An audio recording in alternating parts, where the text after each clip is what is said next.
Hi, everyone! We are unveiling this new Amazon book purchase and are so excited to share it with you. Let us introduce you to How to Draw 500 Cute Everyday Things by AMP Studios. It's literally the ultimate must-have book for this summer and more. Plus, there's even a special section for cute Kawaii face options to make every drawing even more adorable. Today, I'm in the mood to draw some cute breakfast items and make them into stickers. Book link in the description and grab your copy today. You won't regret it.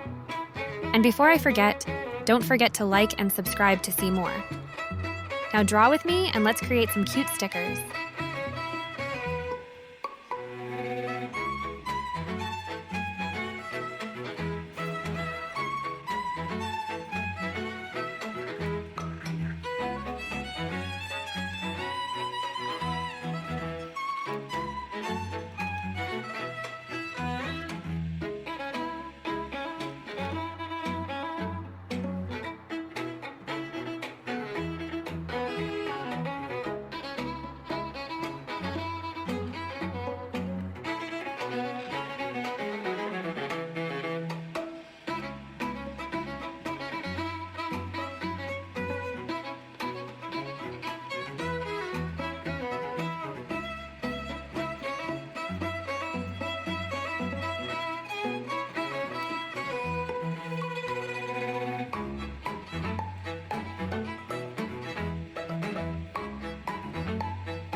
Now it's time to add some cute kawaii faces.